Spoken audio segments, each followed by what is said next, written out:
Buon pomeriggio a tutti e benvenuti a Mugello. Good afternoon, everybody, and welcome to Mugello. What a spectacular setting it is. Just look at the Tuscan hillside over there.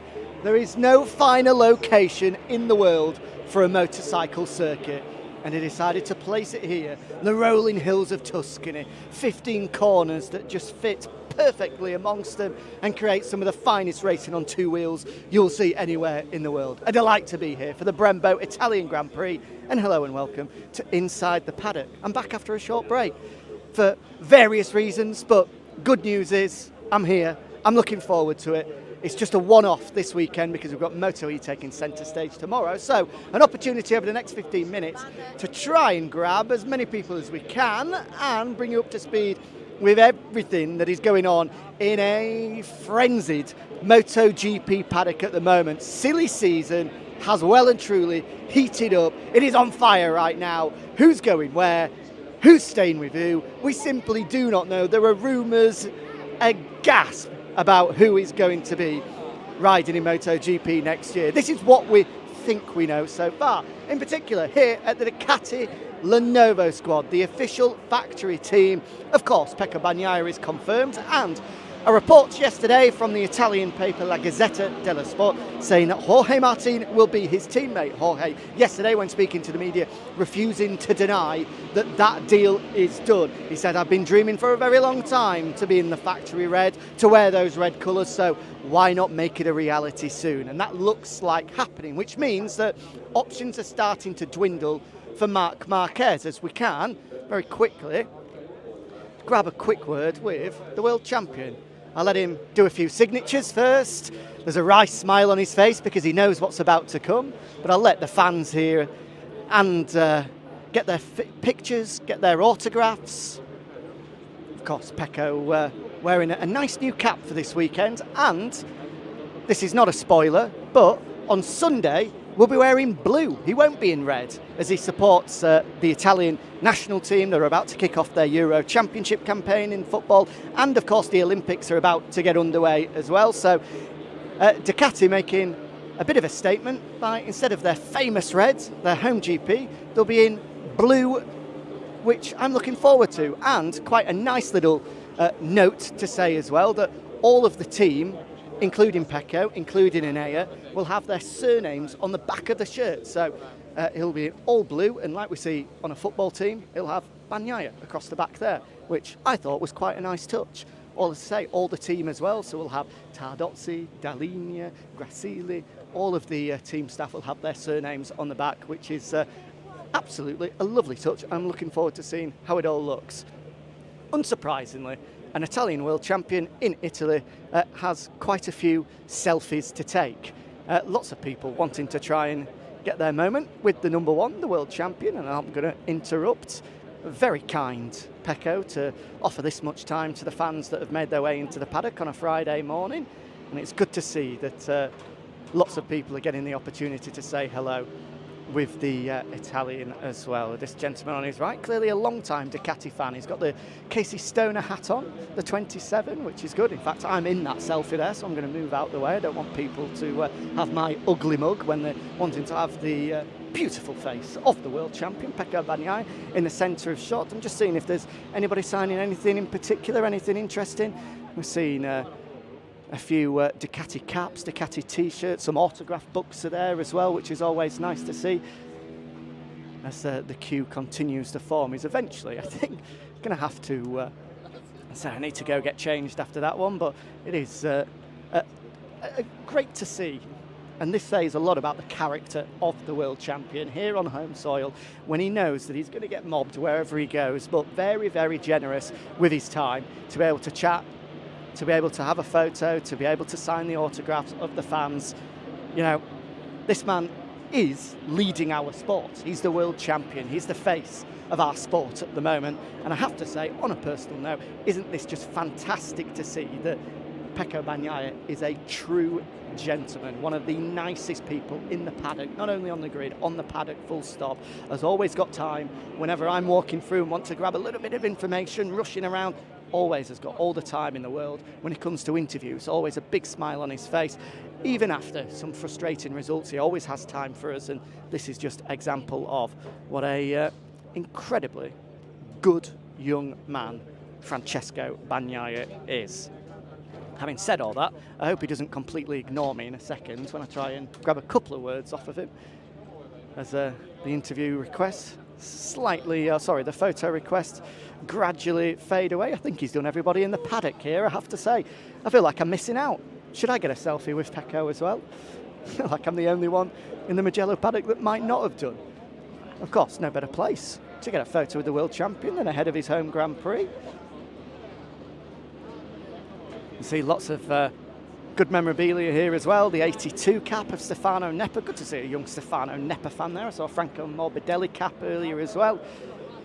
Lots of different merchandise from the Italian fans here as they support their own. They are partisan, they are passionate, but that's what we love to see. It does make race day an incredible experience here. Whilst we have the time, we can bring you up to speed with what happened in free practice that has just finished in MotoGP, where it was Maverick Viñales fastest, ahead of Fabio Quartararo and Frankie Morbidelli. Fabio Quartararo sandwiched by the ghosts of Yamaha past, with Viñales top on his Aprilia and Morbidelli now on his Pramac Ducati there in third. There was a crash late on for Pedro Acosta, but he was okay. The Spaniard went down at turn 10. Alex Rins also crashed out early on at turn 1 as well, but he's okay. And we are going to wait. I want to grab a word with the world champion. Where am I going here? You can see the 3 stars on the back here to signify the 3 world championships. Will it be 4 stars at the end of the year? Certainly tried his best last time out, of course, managing to bring that points deficit down just a little bit. 39 the difference between himself and Jorge Martin ahead of this weekend. And we see this gentleman here. Look at this. How many T-shirts has this guy got here? Come on, you're only allowed to sign 1, sir. They're going to be on eBay later. Absolutely. Look at this. Nice T-shirts, to be fair, but I think we could see them on eBay later on today. I hope not. I hope those are for his kids at home that have sent Dad off on a mission on Friday to get some T-shirts signed by the world champion. But I'll be keeping a close eye on eBay to make sure that those guys don't sell them. If you are coming and you are getting an autograph, keep it for yourself. Pecco, I feel like I'm the only person in Mugello that hasn't got a selfie with you there. Very generous with your time. How was this morning? It was good. We had good luck with the weather. It was dry and sunny. A bit windy, but sunny. So let's see this afternoon. I think we worked well and we understand already the base for our bike. So let's see for this afternoon, but I feel good. Very good. Enjoy this afternoon. That's it. There we go. Nice to just get a quick word with the world champion after he was so kind and generous with his time for all of the fans here in attendance, and maybe an opportunity to grab a word with Davide Tardozzi, who's doing some running DIY work here. You see, Ducati team manager, but also very good at doing some DIY stuff. He's just fixing the walls that seemingly, as Pecco mentioned, a bit of wind have potentially fallen over. Let's see how Davide gets on with his DIY work. Davide, we're saying not only a team manager, but also a repairman as well. What's going on? Now the panel just crashed down, but no problem. But, you know, it's always better to have another job in the life. You're a 360 profile. You can do anything. Whilst you fix this very quickly, have we got it? All good? All good. Good man. Quickly, whilst we've got you, a good morning. How was it? Yeah, not bad. I think that Pecco and Marquez was the only two that doesn't change the rear tire, and they was quite fast. So I think that looking forward to the race, we have a good race pace. So far we are happy. Good man, and good work as well. Thank you. There we go, Davide Tardozzi, who was doing his running repair work there, and we have man of the moment here, Gino Borsoy as well, who, prediction, when he sees me, he's going to give me a knowing little glance, as he always likes to do, especially because this man is in the news at the moment. I'm going to chat to Gino later on this afternoon, hopefully, so I don't want to spoil it, but that is something I can tease you for later on. He's in the news because he said to our Spanish broadcast partners earlier that he's going to have 2 official bikes next year. Just very quickly, we can see Marco Bezzecchi here, and nice that he's also spending lots of time with the fans here and giving his support to as many of them as possible. Of course, Bez, a hugely popular figure, who I'm sure he's going to be hoping for a big weekend here on home soil. Of course, the yellow, I think we're going to see plenty of it throughout the course. Very quickly, Marco, how'd you get on this morning? All okay? Yeah, all okay. You? Yeah, I'm pretty good actually. I mean, I was expecting rain, but actually the sun was shining. Yeah, but Mugello is like this with the weather. It's always doing what you never expect. This afternoon, will we get away with it? Or do you think there's some rain coming? I don't know. I never watch the forecast because I don't care too much. I ride the sun or rain or we will see. At the end, it's always the same for everyone. So I don't like to watch too much the forecast. I prefer to go inside the track and let's see. I like that. Control what you can control. Yeah. Enjoy this afternoon. Thank you. There we go, Marco, not looking at any weather forecasts, although I have, and sorry to be the bearer of bad news, potentially for Marco, though he does go well in the wet.